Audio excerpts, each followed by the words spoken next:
Nadhani wengi wenu mnanifahamu. Hii ni mara yangu ya tatu nafikiri. Mara yangu ya tatu, lakini pia siku moja nimekutana na watoto wangu hapa kama wawili wanapiga muziki hapa. Walikuwa napiga vyombo, mmoja keyboard, mwingine anapiga gitaa, sijui drums. Basi basi ndo wale watoto wangu wale. Mimi nilikuwa nimekaa hapo, wao wanapiga pale. Kwa hiyo kwenye damu yangu kuna vinasaba vya uimbaji. Mimi ni mwimbaji pia, lakini pia mimi ni mwinjilisti, lakini pia ni mwalimu na ni mchungaji na ni askofu. Kwa hiyo zikishindikana kwenye vichwa naweka kwenye miguu, zikishindikana kwenye miguu naweka mikononi, zikishindikana kwenye mdomo naweka kwenye macho. Tayari chochote naweza. Mahali popote, wakati wowote, kwenye gari, kwenye basi, kwenye ndege, kwenye kila eneo lolote ambalo naweza nikakutana na hitaji lolote, naweza nikalifanya wakati huo. Jina la Bwana libarikiwe. Kwa taaluma mimi ni mfanyabiashara. Sijui wafanyabiashara wamo wapunge mkono, tunasalimiane hapa. Wafanyabiashara punga mkono. Safi sana. Safi sana. Kwa taaluma mimi ni mfanyabiashara ambaye nilijificha kwenye biashara uko miaka ya nyuma, halafu nikataka mtu yeyote asinitume kuwa mtumishi. Maana yake nitapoteza fedha yangu, yani fedha yangu nitaacha kuzalisha mamilioni ya fedha yakae kwenye mfuko. Yani kama nimesimama hapa, tayari hapa nina milioni 2, milioni 3 ambazo nimekalia tu, lakini kwenye kwaya nimo. Jina la Bwana libarikiwe. Kwenye kwaya ninaimba. Lakini tukimaliza basi naangalia sehemu ya kwenda, waimbaji wote hamna kufa na njaa. Hamna wachungaji kufa na njaa kwa kipindi changu. Sasa sijui wafanyabiashara wenzangu, sijui kwamba kweli mnafanya hivyo. Basi hiyo ni siri yenu, msiniambie kwa sababu mchungaji hayupo, tumemtuma Tabata. Jina la Bwana libarikiwe. Tabata yuko Tabata, mimi niko hapa, askofu yuko Bunju B, alafu mchungaji wa Bunju B yupo Boko, alafu mchungaji wa kule Msasani, kule yuko Msasani, mchungaji wa Piji maili moja, Kibaha maili moja yuko Msasani. Kwa hiyo Jumapili nitakuwa mahali pengine huku. Basi baada ya kusema haya, nadhani sasa wakati wa harambee nilikuwepo. Kila mmoja amenikumbuka sasa. Sio mgeni tena. Kila mmoja amenikumbuka wakati wa harambee nilikuwepo na niliahidi na nikatoa. Sasa nimekuja kusisitiza, inawezekana kuna mtu aliahidi halafu hajatoa. Sijui kama tabaki salama leo. Sio watasema nimemhubiri yeye au sijui watasemaje. Hebu tuache. Somo letu la leo ni uaminifu. Mtu mwaminifu na mnyenyekevu na mpole ni mtu wa aina moja. Mtu mwaminifu na mpole na mnyenyekevu ni mtu mmoja tu. Mtu huyo anaweza kuwa na sifa. Mnyenyekevu ni tunda la Roho. Mpole ni tunda la Roho na mwaminifu ni tunda la Roho pia. Kwa hiyo ni mtu mmoja tu. Hebu soma kitabu cha Wagalatia sura ya 5 mstari wa 23. 23. Galatia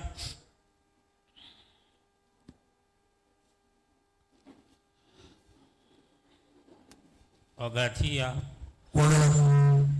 Jina langu naitwa Mchungaji Wilson Buda, makamu askofu. Nadhani media zinarusha, sahau jina. Amen. Tumesema Galatia sura 5, naomba msomaji mmoja asome. Wagalatia sura ya 5 na mstari wa 23. Wa 23. Upole kiasi juu ya mambo kama hayo. Hebu rudi 22. 22 anasema, lakini tunda la Roho ni upendo. Lakini tunda la Roho ni upendo, furaha, amani, uvumilivu, utu wema, fadhili, uaminifu, upole, kiasi. Juu ya mambo kama hayo hakuna sheria. Hakuna sheria. Tuombe. Baba, nakushukuru kwa jina lako takatifu, kwa kuwa wewe Mungu umetupa nafasi na umetusaidia na kutupigania siku ya leo. Libarikiwe jina lako na lihimidiwe kwa uweza wako. Naomba Mungu tubariki, bariki neno lako, bariki na kila mmoja kama tulivyoomba mwanzo. Bariki kila mmoja atakayesikia maandiko haya matakatifu. Katika jina la Yesu Kristo naomba na kushukuru. Amina. Tunakwenda sasa jambo la 7 katika hayo mambo 9 tuliyosoma. Jambo la 7 linasema uaminifu. Haya mengine yote tuyaache. Nitayajia siku nyingine. Nitakuja nayo siku nyingine. Sehemu nyingine nimeenda na hayo. Na mtu yeyote ambaye ni mwaminifu katika nyumba yake kuna amani. Mtu yeyote ambaye ni mwaminifu katika wizara anayofanya kazi kuna amani katika wizara ile. Katika taasisi ile kuna amani kwa sababu ni mwaminifu na vitu haviwezi kupotea bure. Mtu ambaye ni mwaminifu katika ndoa ni mtu hatari, ni mtu mzima, mtu mzuri, mtu ambaye ni wa kusifia kwa sababu nyuma yake kuna upole, nyuma yake kuna uaminifu. Lakini furaha na vitu vingine havikosi kwa huyo mtu. Upendo, furaha, amani havikosi. Hivi vitu vyote vinakuja juu ya mwaminifu. Na kwa nini nimechukua jambo la 7? Nimechukua jambo la 7 kwa sababu jambo la 7 hawalifikii wengi. Hata mimi huwa silifikii. Lakini nasema hivi, katika kwaya zetu, katika idara zetu za Huima, katika idara zetu za sifa na muziki, Huima sifa na muziki, UWW wa mama, kama mtu anaongoza idara sio mwaminifu, basi huyo mtu hiyo muda wote itakufa. Tasema mbona mchungaji, mbona sisi ni waaminifu, mbona askofu, mbona sisi ni waaminifu? Ndiyo ni waaminifu, lakini hebu tuende kwenye muda. Kwenye muda tumepanga saa 4. Je, saa 4 utakuwa umefika? Mimi saa 1:30 nilikuwa nimeshafika hapa. Nilikuwa pale kwenye kona saa 1:30. Nimetoka kwenye kona pale, kona ya kwanza pale kutoka kwenye lami. Pale nimekaa mpaka saa 2. Mpaka saa 2:30 nilikuwa nimesogea kituo cha pili. Nimekutwa na washirika wa hapa nikiwa kwenye kituo cha 3 cha kusimama. Pale ambapo mchungaji kiongozi umenikuta na timu yako, nilikuwa ni kituo cha 3 ambacho nimekaa kuanzia saa 3 kasoro mpaka 3:15. Jina la Bwana libarikiwe. Lakini nyumbani nimetoka saa 12 kasarobo. Kwa hiyo nikajaribu kupita njia ambazo nazifahamu mwenyewe, gari haiwezi kukaa foleni. Nikapita sehemu ambayo nitapita kwa nguvu. Kwa hiyo niwe nimefika huko tayari kwa uaminifu huo. Madamu mchungaji aliniambia saa 3:30 ndio ibada inaanza. Hapa sijaona mtu ambaye sio mwaminifu ambaye amekuja saa 5. Watu wengi wamekuja sawa sawa na muda. Japo wamechelewa kidogo, labda walikuwa wananyonyesha na kuweza kuwapa chakula watoto. Jina la Bwana libarikiwe. Mwaminifu katika maisha hakuna mtu asiyependa mwaminifu.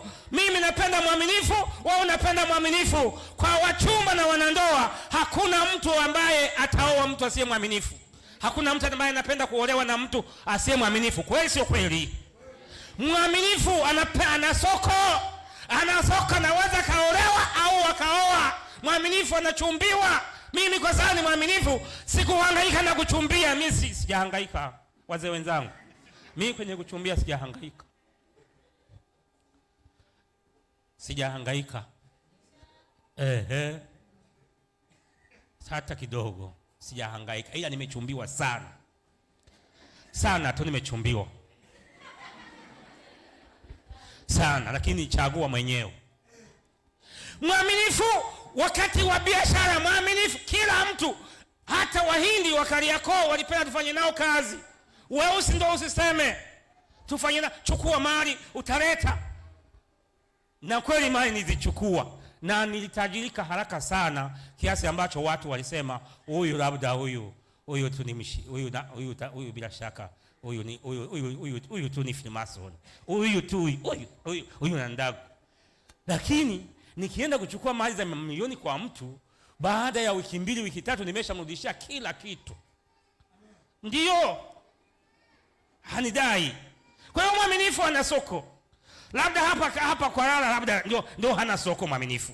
Lakini mwaminifu, nimekuja hapa ili niache uaminifu wote, asibaki hata mmoja. Amina, Bwana asifiwe. Tuendelee. Sifa za mtu mwaminifu. Hesabu 12:7. Tuanze Hesabu 12:7. Tuanze kuona pale. Kitabu cha 4 cha Musa. Yes. Hesabu 12:7. Hesabu 12:7. Sivyo ilivyo kwa mtumishi wa Mungu Musa. Yeye ni mwaminifu katika nyumba yangu yote. Kwake yeye, endelea. Kwake yeye nitasema kwake yeye nitanena mdomo kwa mdomo. Mdomo kwa mdomo. Mungu anasema si yani katika binadamu wote waliopo duniani wengine wote ni wajanja kwa ajili ya maisha, lakini kwa huyu Musa mimi nitasema mdomo kwa mdomo. Kimwangalia huyo Musa ana kigugumizi, hana sifa. Maana wazi kwa wazi, wala si kwa mafumbo. Live kwa live, wala sio kwa unaweza kwenda usingizi. Wazi kwa wazi, kawaambia wana wa Israeli nimechukia au nimependa. Na umbo la Bwana yeye ataliona. Mbona basi ninyi hamkuogopa? Basi. Amen. Hapo aliona mgongo tu. Hajaona umbo la Mungu moja kwa moja. Aliona mgongo, alisema huwezi kumuona Mungu ukaishi. Kwa hiyo yeye ni mwaminifu. Jamani, waaminifu wana soko. Mwambie jirani yako, waaminifu wana soko hata hapa kwetu.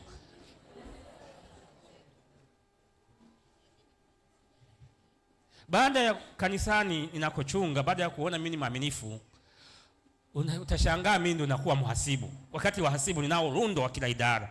Mchungaji, tuwekee hii hela. Mchungaji, tuwekee hii hela. Mchungaji, tuwekee hii hela. Mchungaji, tuwekee hii hela. Ujenzi, tuwekee hii hela. Itakuwa salama. Ujenzi ni na mpaka mhasibu yupo, akisema mchungaji, nataka uniwekee hii hela, nitaikuta. Halafu bahati nzuri na vile Mungu alinifanya mwaminifu na mke wangu ni mwaminifu, mtaa wote wa Teta, ukisikia Teta kule, walevi wote wakati nahamia kule wote walikuwa wanawekeza hela kwa mama mchungaji. Wote.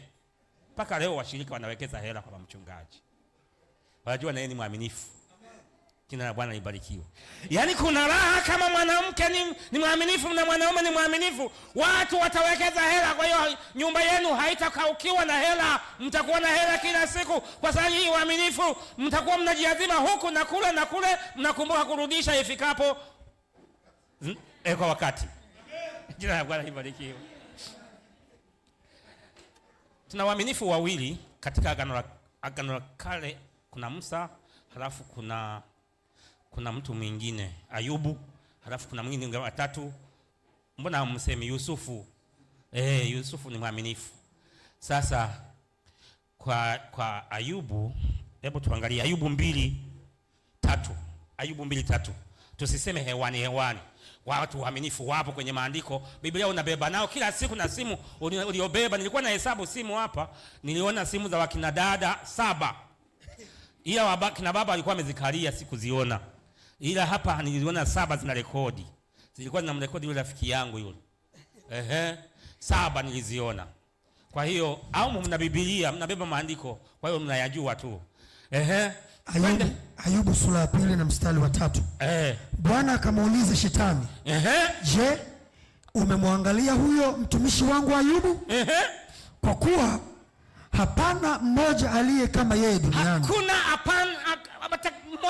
mmoja aliye kama yeye duniani. Au huyu ni mtu wangapi jamani? Wa pili. Wa kwanza ni nani? Ni Musa. Wa pili Ayubu.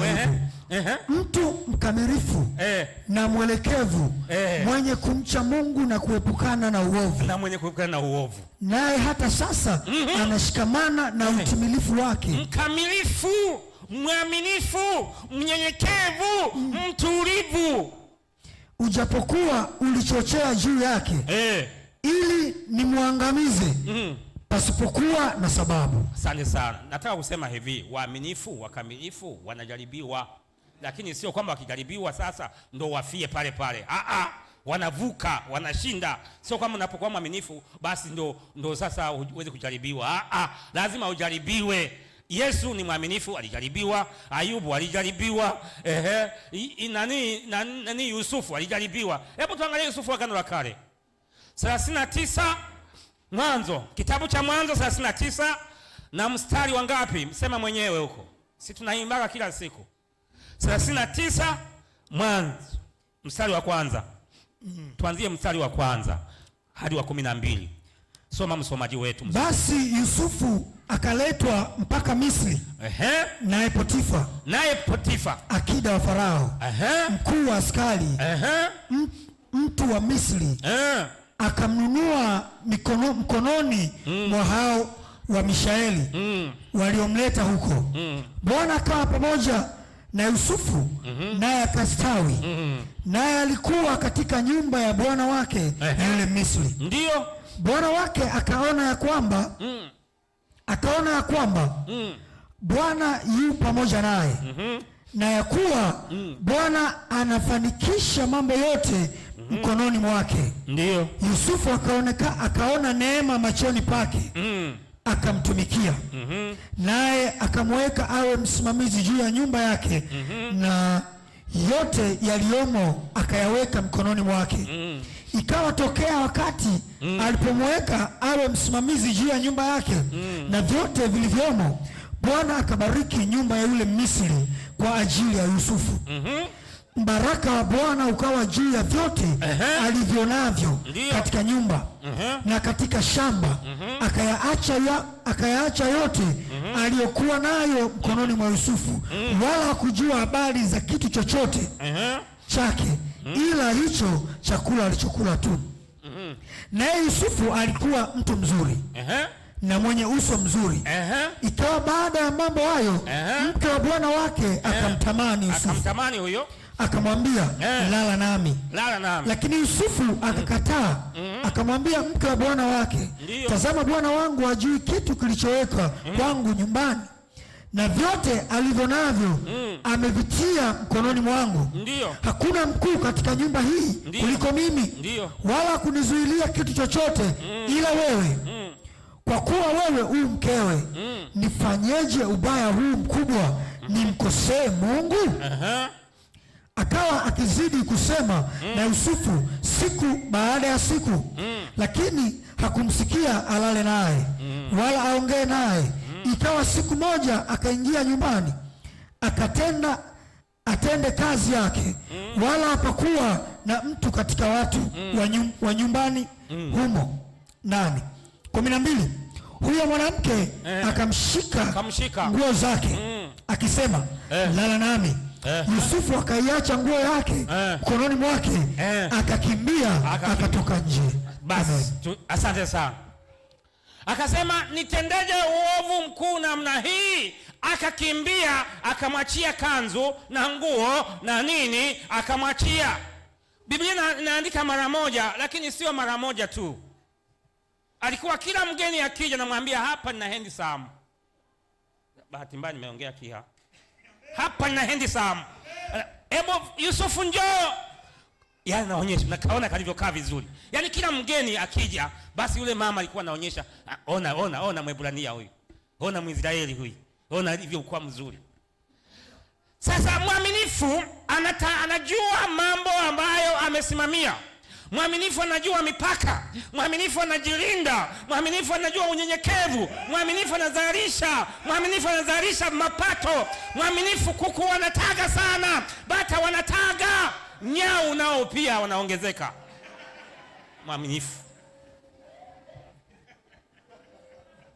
mtu mwaminifu, kila kitu kinaongezeka. Shamba linaongezeka, mazao yanaongezeka. Sasa ni mwaminifu, amesimama. Kuna mtu kimeingiza dukani, wafanya biashara sawa, ukimwingiza dukani haji hata mtu mmoja kuuliza kitu gani kilichonifanya mimi nifanye biashara. Zamani mimi nilikuwa ni mfanyakazi wa hoteli moja pale Kigoma mjini, na counter niko kwenye hela, kwa sababu nilikuwa mwaminifu, niko kwenye hela miaka ya zamani. Kwa hiyo nimekaa pale, nikienda likizo tu kijijini, wananiambia wenye maduka tuangalizie.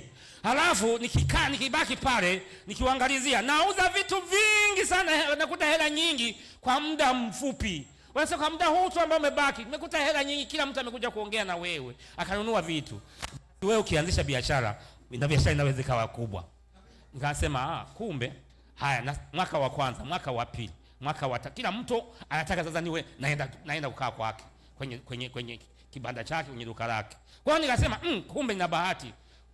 Pale hotelini, hoteli nzuri kubwa kwa Kigoma mjini, wanajua zile hoteli kubwa za Kigoma mjini. Wanajua wasiponikuta watu hawali. Watu hawali, na hasa wakina mama hawali. Wanaenda kutafuta sehemu nyingine.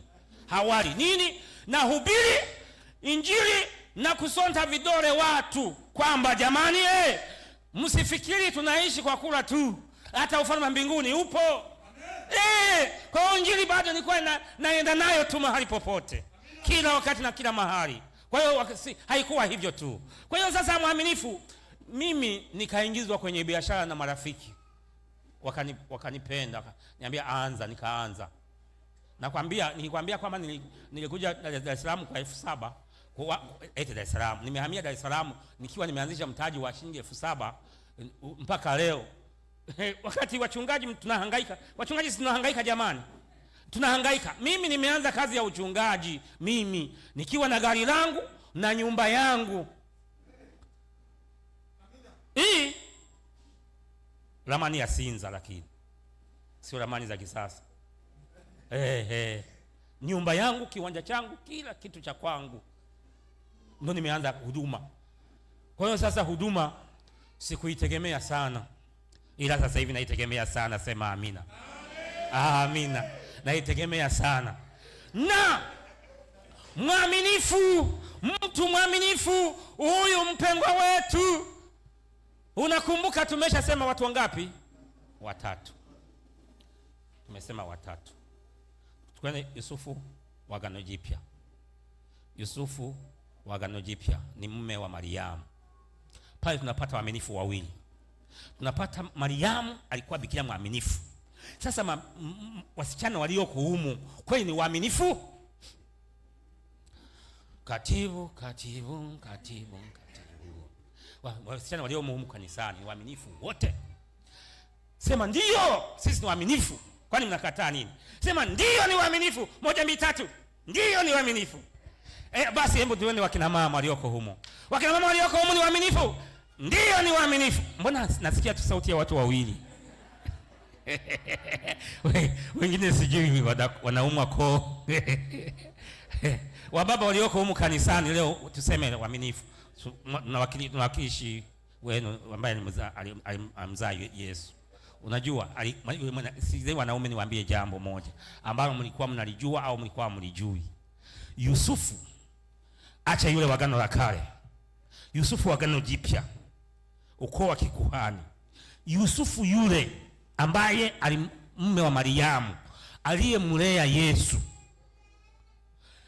aliambiwa akae na Mariamu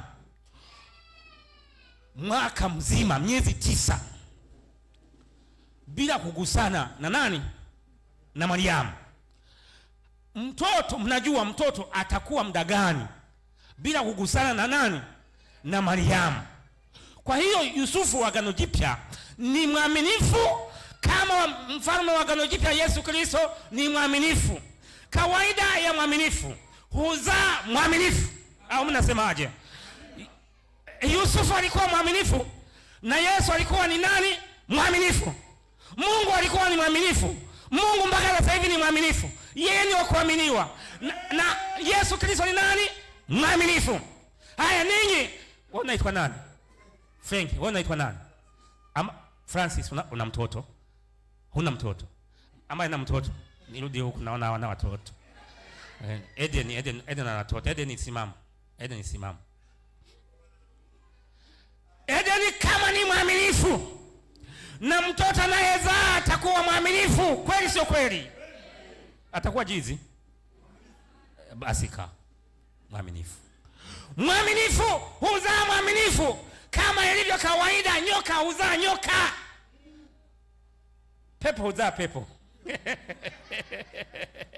Kahaba huzaa. Mlevi huzaa. Afisa chuma ulete huzaa chuma ulete. Mwanga huzaa, lakini mnyenyekevu huzaa, mtiifu huzaa. Wazee wametiki kwamba kweli kumbe mtu ni mtiifu. Kumbuka nilisema watoto wangu nilikuwa nakuja hapa. Nilikuwa nasema kwamba mwaminifu huzaa mwaminifu. Amen. Ndio somo langu nilikuwa naeleza. Jina la Bwana libarikiwe. Hebu tuangalie sasa kwenye sifa. Sifa ya kwanza, mwaminifu humcha Mungu. Sifa ya pili, mwaminifu husitiri mambo na kumezea mambo. Sifa ya tatu, mwaminifu haogopi lolote. Hivi vyote vina maandiko. Kwa kuwa naona wengi wanaandika, naomba niwape maandiko. Hesabu 12:7 andika, Ayubu 2:3 andika, Nehemia 7:2 andika. Mwaminifu humcha Mungu. Halafu mwaminifu husitiri mambo na kumezea mambo, yani kusitiri ni Mithali 11 mstari wa 13. Lakini mwaminifu haogopi jambo lolote, Mithali 14:5. 4, sio rahisi kumpata mwaminifu, Mithali 20:6. Farao alisema tumpate wapi mtu mwaminifu kama Yusufu? Kwenye 41 ngapi ile? Mwanzo 41 ngapi?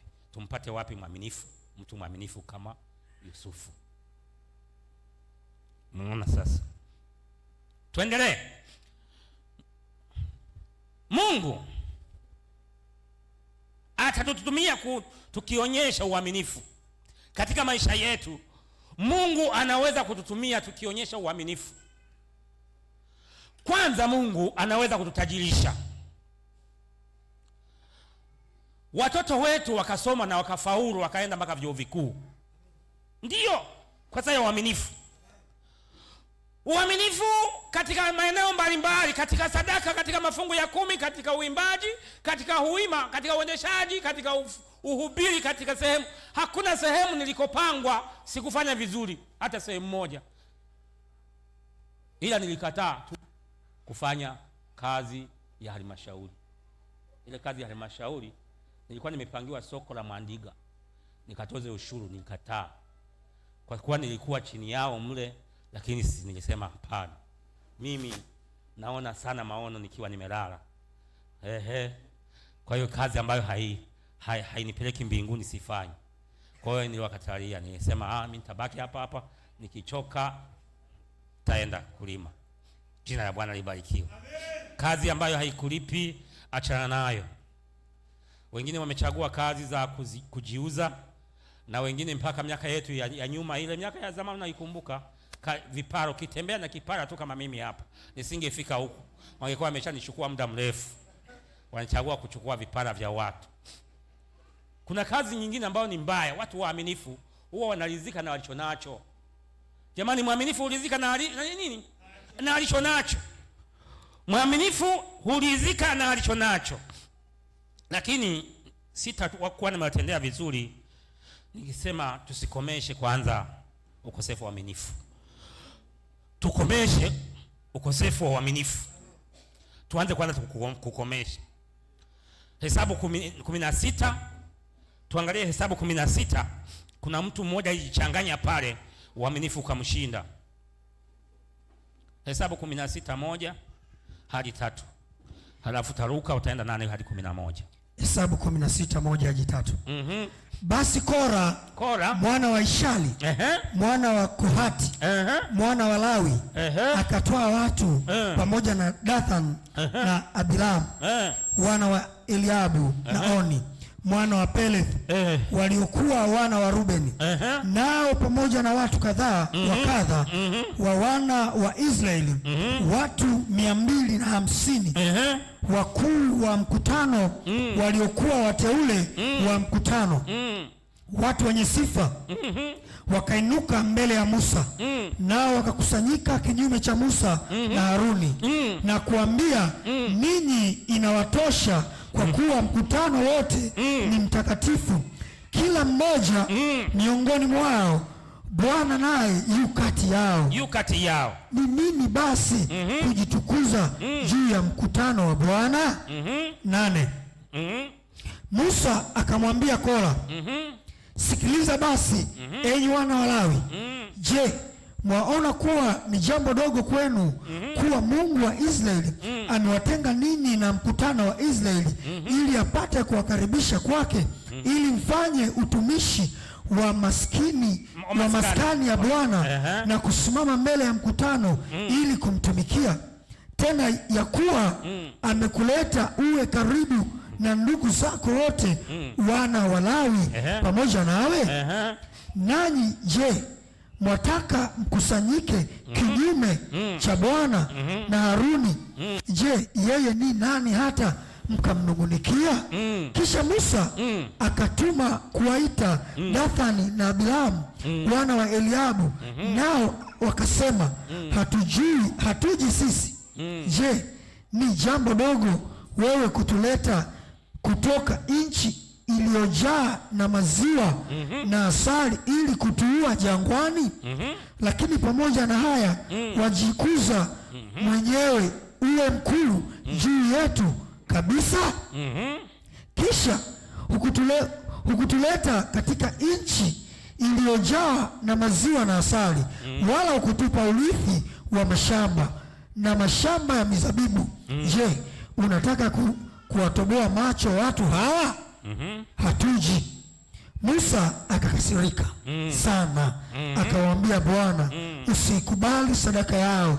Mimi sikutwaa hata punda moja kwao, wala sikumuumiza hata mtu mmoja miongoni mwao. Kisha Musa akamwambia Kora, wewe na mkutano wako wote iweni hapa mbele ya Bwana kesho, wewe na wao na Haruni, mkatwae kila mtu chetezo chake na kutia uvumba juu yake, mkavilete mbele za Bwana, vyetezo 250, wewe pamoja na Haruni, kila mtu na awe na chetezo chake. Basi wakavitwaa kila mtu chetezo chake, wakatia na moto ndani yake, wakatia na uvumba juu ya moto, na kusimama pale mlangoni pa hema ya kukutania pamoja na Musa na Haruni. Kisha Kora akakutanisha mkutano wote kinyume chao mlangoni pa hema ya kukutania, na utukufu wa Bwana ukatokea mbele ya mkutano wote. Aya, nenda 20. Kisha Bwana kanena na Musa na Haruni, mwaminifu huyo, na akawaambia, jitengeni nanyi mkaondoke kati ya mkutano huu, ili nipate kuangamiza mara moja, kuadhibu hawa ambao sio waaminifu.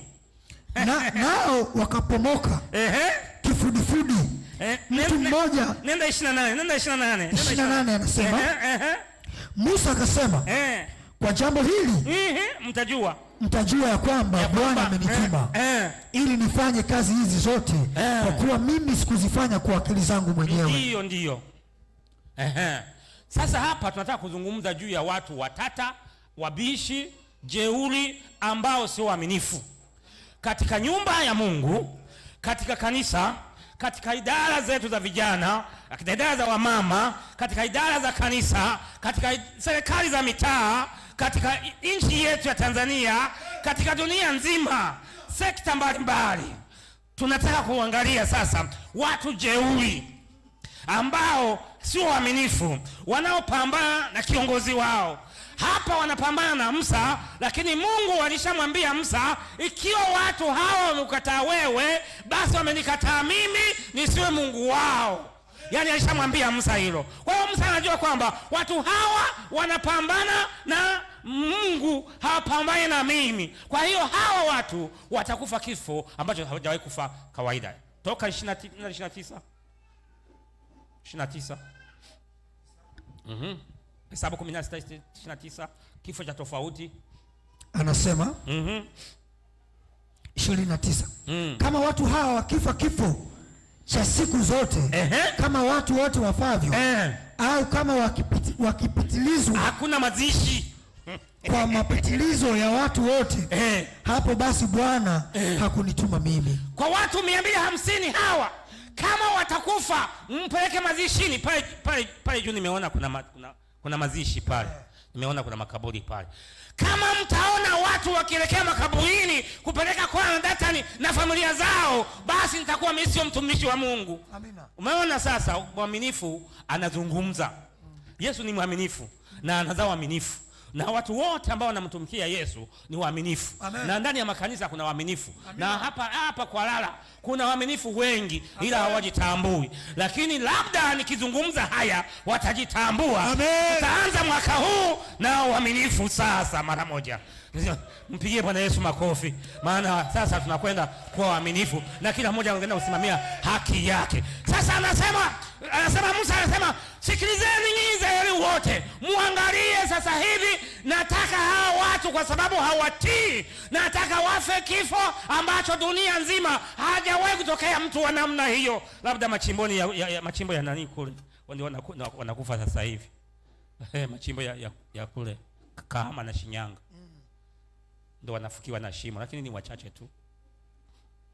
30 anasema, lakini Bwana akiumba kitu kipya, na hiyo nchi ikifunua kinywa chake na kuwameza pamoja na wote walio nao, nao wakashukia shimoni wali hai, ndipo ilikuwa hapo alipokwisha kusema maneno hayo yote, nchi iliyokuwa chini yao ikapasuka, ikapasuka. Ikafanyaje? Nchi ikafunua kinywa chake. Ikafunua kinywa chake. Jamani, nchi kumbe na kinywa. Ikafunua kinywa chake na kuwameza na watu wote wa nyumba zao. Hebu funua kinywa chako tuone. Funua kinywa chako tuone. Si wote tumepiga mswaki. Tufunua kinywa chako tuone. Basi hivyo fanya. Kwa hiyo nchi ifunua hivyo ilivyofunua kinywa chako. Ikawameza kama vile kainzi kamekosea njia, kameingia tu. Si unameza tu moja kwa moja. Umbu atajua mwenyewe huko tumboni yatakayomkuta huko tumbani. Sasa muulize Kora kutokuwa mwaminifu na Datani na yule Abihu. Muwaulizeni wale watu. Mpaka leo hatujui makaburi yao yako nchi gani. Maana dunia ilipasuka, ardhi zikafumua kinywa, wakaingia mle ndani. Sasa hebu niseme dalili za watu wenye kiburi. Dalili za kiburi, kukosa kuwa waaminifu. Kwanza, dalili ya kwanza ni kujibizana vibaya na viongozi wao ovyo. Dalili ya kwanza ya mtu mbisha sehemu aminifu. Dalili ya kwanza ni kujibizana na viongozi na washirika na waumini na majirani na serikalini ovyo bila utaratibu. Hiyo ni dalili ya kwanza. Najua uko naandika. Dalili ya pili ni kukosa adabu kwa watu wengine, kuwakosea adabu, kuropoka ovyo kama Kora na Datani na Abihu. Kuropoka, kukosa adabu, kuropoka kwa watu wengine ovyo. Dalili ya tatu ya kukosa uaminifu, ya kiburi, ni kukataa wito au kwenda unapoitwa. Hiyo ni dalili ya tatu. Dalili ya tatu, nakataa wito. Kwa hiyo wanakataa wito. Jamani, kesho kutakuwa na maombi saa 9, saa 10. Hapa ni saa 10:30. Eti katibu, hapa ni saa 10:30 maombi. Saa 10. Saa 10. Ukiona kanisa halikuja, si kwamba wote wameenda kazini. Wengine wanasikia njaa, hawajafunga. Kwa hiyo sasa usiangalie, usiwe kwenye dalili za watu wenye viburi hapo. Usiingie humo. Huo mkumbo ni wa watu wa korofi. Usiingie humo. Labda iwe ni ugonjwa tu na kunyonyesha, lakini sio kitu kingine. Wakati tunafanya biashara sisi tulikuwa tunaomba. Unajua maombi yameanza kwenye mwaka wa 98. 1998. 98 nilikuwa na maduka matatu. Nilikuwa na maduka matatu ya jumla na rejareja, sehemu tofauti. Kwa hiyo haikunizuia mimi kwenda kwenye maombi kanisa lolote lililoko jirani. Pale nilipofikiwa ni hapo. Kwa hiyo hata wewe unafanyia Kariakoo, basi ingia Kariakoo pale kwenye makanisa ya TAG, kuna makanisa ya FPCT wanaomba. TAG wanaomba, FPCT sasa hivi wanaomba. Ndio, mbona mimi nilikuwa naenda Mito ya Baraka.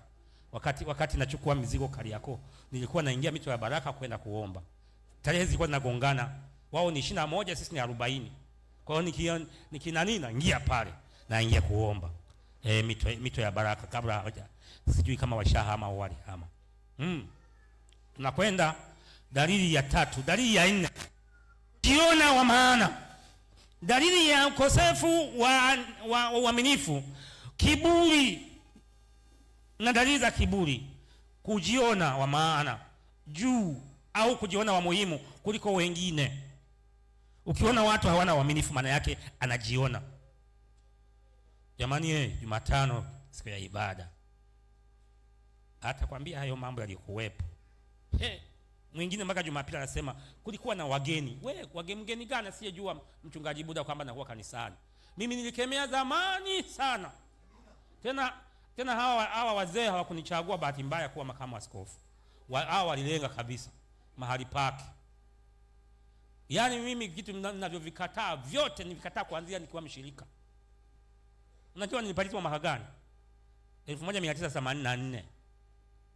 1984. Mwaka wa 40 ngapi sijui. Kwa hiyo kuanzia kipindi hicho, moto wa kuotea mbali. Yaani mtu ambaye sijafufua ni mtu sijamfufua kutoka fukueni humo atoke mtu. Lakini ambaye amekufa anasema huyu tayari ameshanyoka. Namwambia katika jina la Yesu, hebu amka hapo wewe kijana, mama yako anakusubiri hapa. Amka haraka. Amka haraka. Nakumbuka nimeshafufua wawili. Mmoja nimefufua kule Teta, wengine nimefufua huko mkoani. Wawili.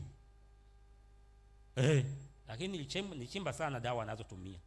Nilichimba sana kwenye migomba walikotupa machupa ya madawa. Sema mna mahilizi hapa, ndio maana mnarogwa ovyo ovyo. Nimemaliza wale watu wamepona, alafu ndio naanza kuchimbua sasa yale madawa. Chimbua. Niko dalili za kiburi. Dalili za kiburi jamani. Dalili ya 5, kuwadhihaki na kuwacheka viongozi wako.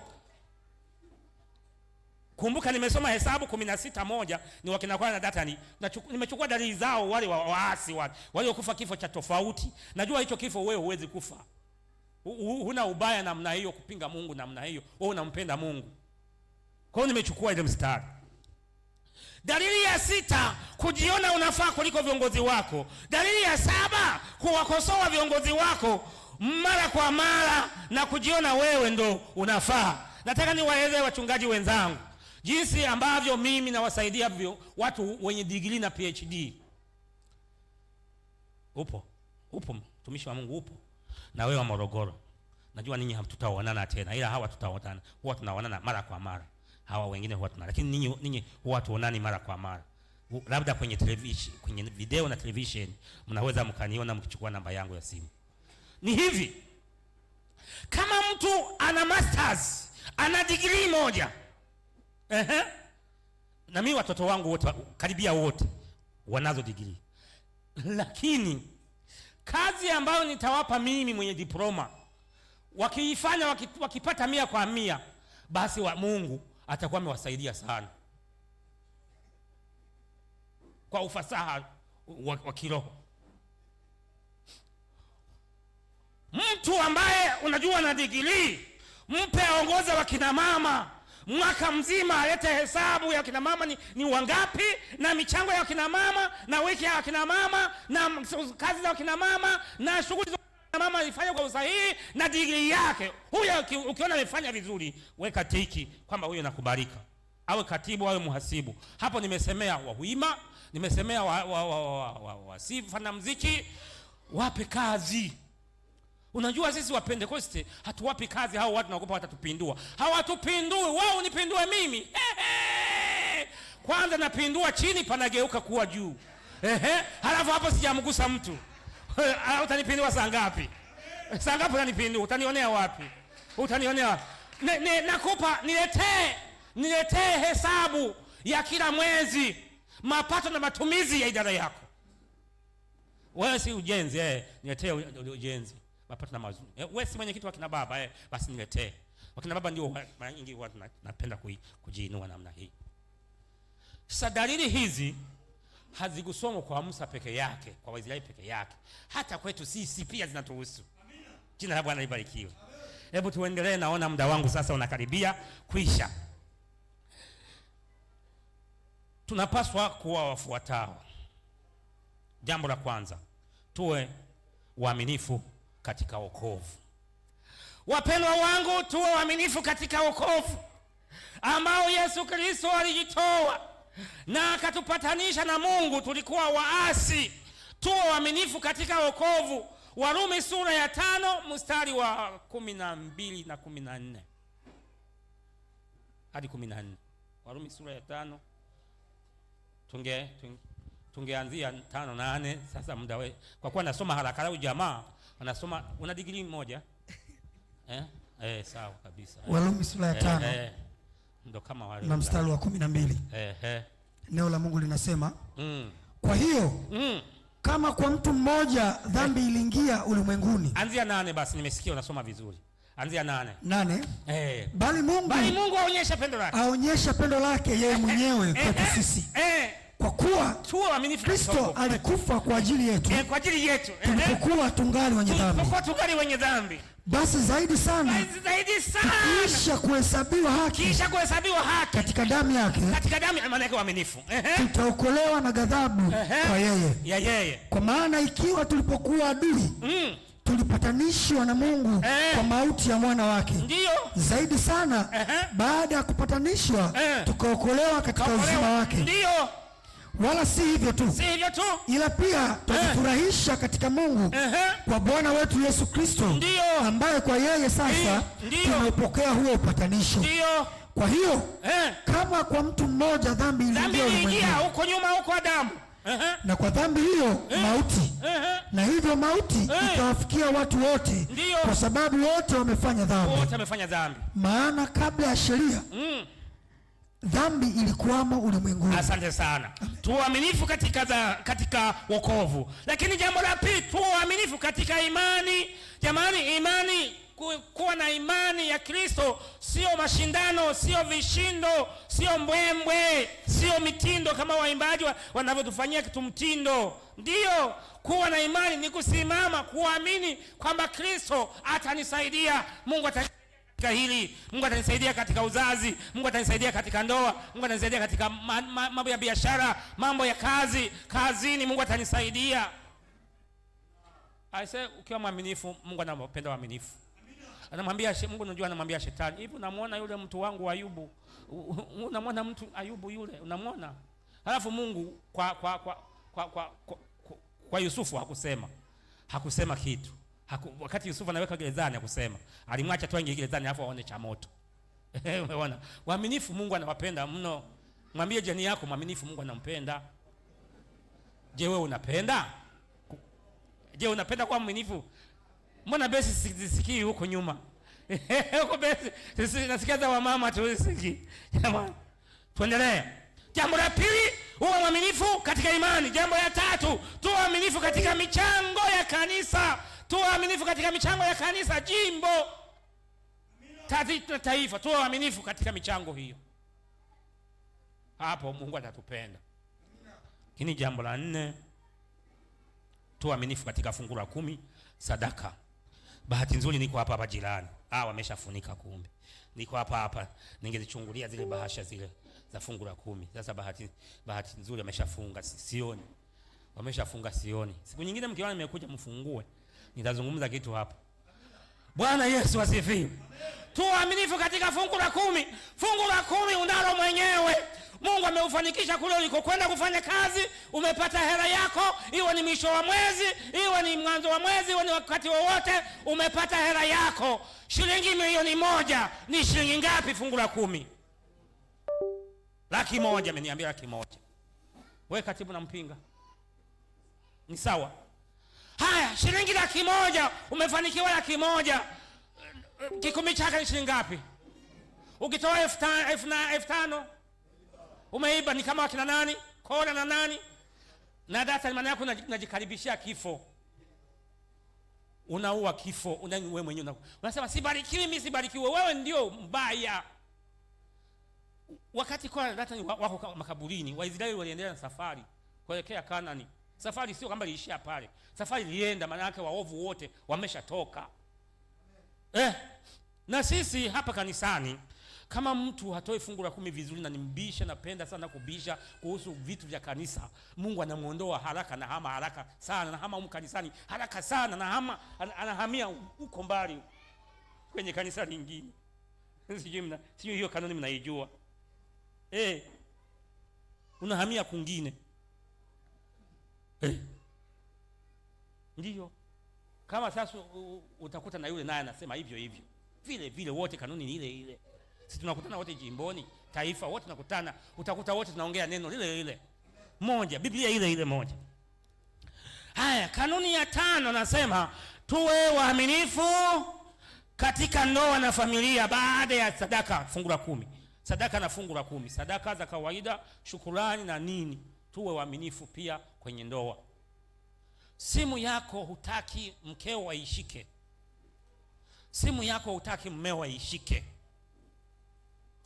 Wangapi wana simu? Hebu nyosha juu. Usinyoshe simu, nyosha tu mkono. Unasema mchungaji amekuja kuangalia simu zetu. Mimi sitaki kuona simu yako. Shusha. Je, wote simu zenu wanazishika wenzenu? Hapa hakuna shida. Hapa kama mgeni tu. Hapa hakuna shida. Hapa napajua. Hapa kama mgeni tu. Waulizeni walio sali mgeni muda mrefu. Edeni na yule nani Ana wamesali sana mgeni muda mrefu sana. Wameweka mizizi, wanajua kinachoendelea pale. Hatukopeshi, tunaelewesha watu ukweli, na waeleza ukweli. Yaani ninachozungumza hapa wanaelewa. Watu unaelewa kizuri, mnaelewa.